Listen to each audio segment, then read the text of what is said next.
ففروا إلى الله إني لكم منه نذير مبين ولا تجعلوا مع الله إلها آخر إني لكم منه نذير مبين.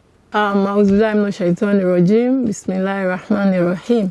رب اشرح لي صدري ويسر لي أمري واحلل عقدة من لساني يفقهوا قولي. Alhamdulillah Rabbil Alameen.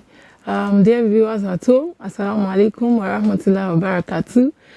Inshallah, on today's episode, we'll be discussing emotional and psychological needs of children.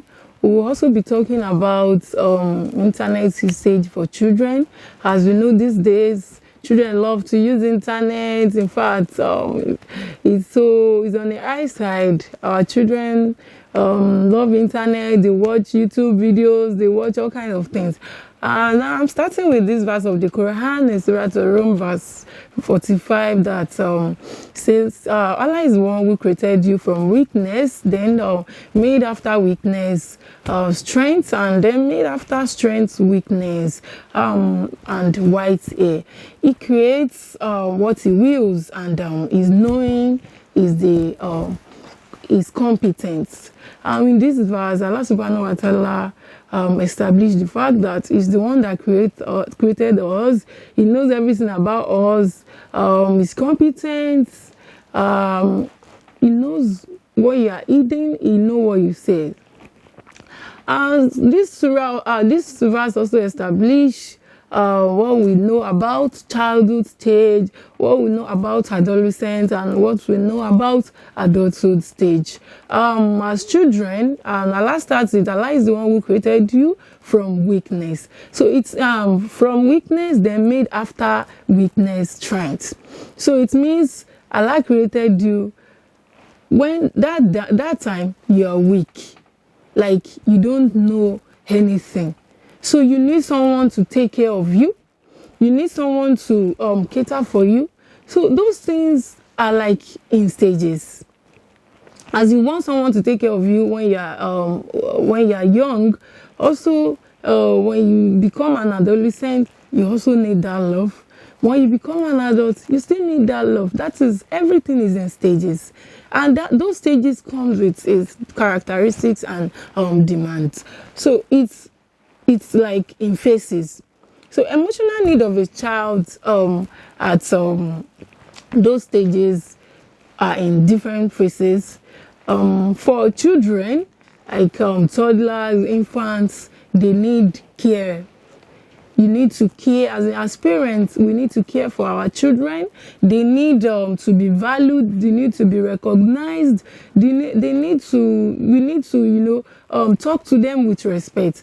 With respect, I don't mean you should like see them like demigod. I mean you should value them. You should respect their opinions.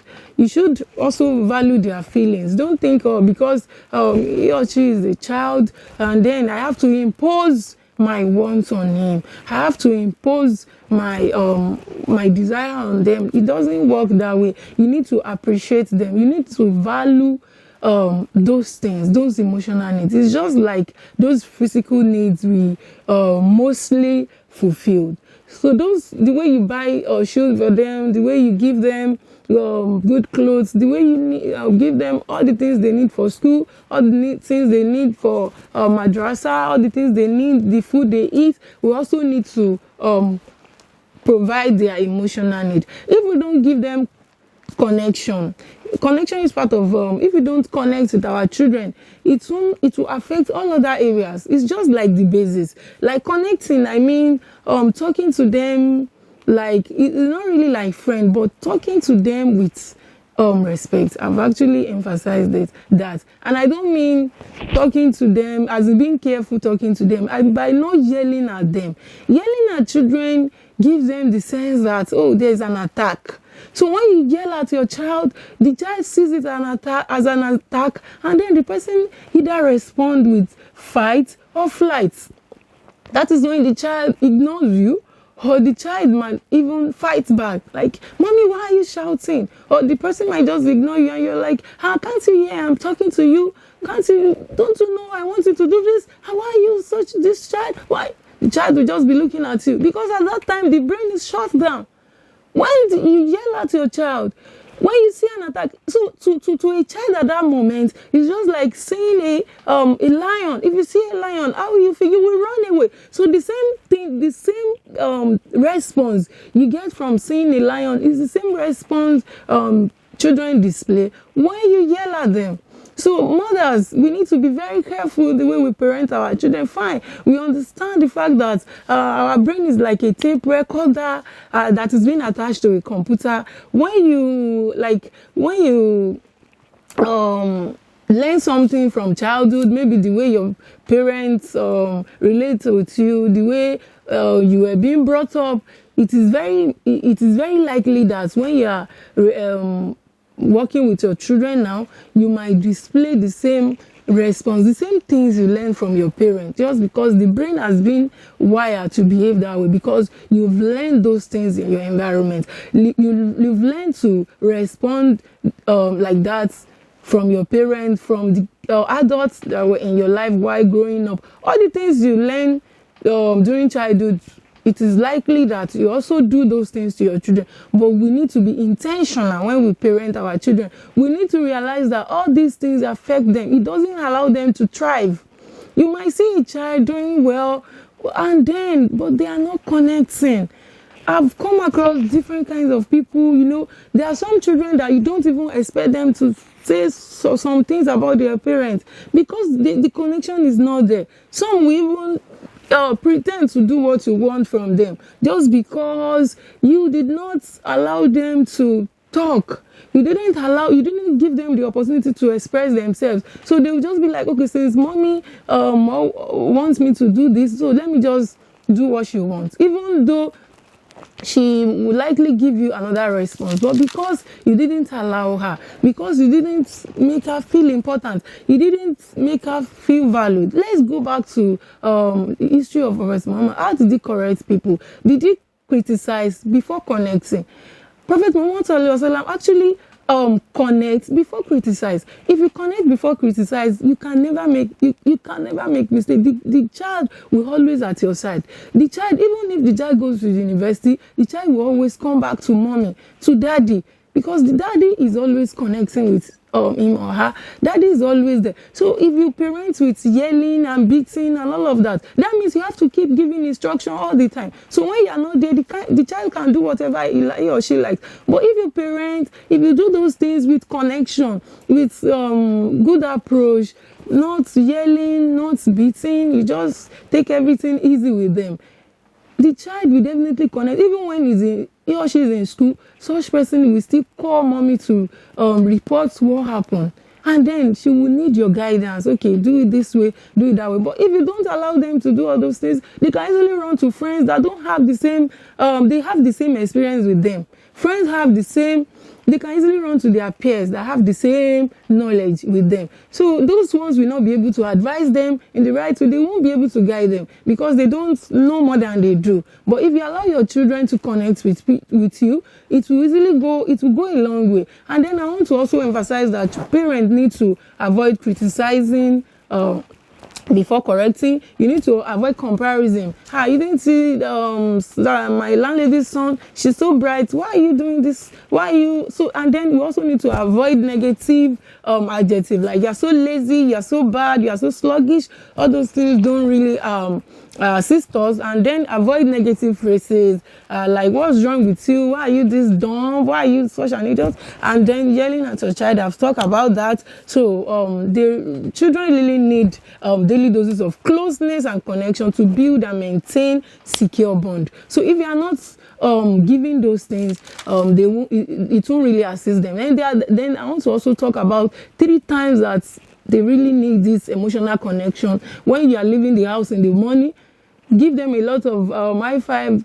do a lot of askar with them, hug them, talk to them, advise them. When you go back to the house in the evening, that's the time majority of us, you rush to cook dinner, to do this. That is the time to bond with them, because you've gone since morning, they've missed mommy and daddy. So when you come back, you don't spend like 10 minutes with them to rub minds on what happened in school, talk about how your day went as well. Just at least 10 minutes, 15 minutes. Everyone should be relaxed at that time. And then the last time that children also need our emotional connection is when they are about to sleep. Some people like to yell, go and sleep. Why are you disturbing me? I'm talking to your daddy. Can't you see we are talking? Most time I shouldn't go out again. Why are you disturbing us? Go and sleep.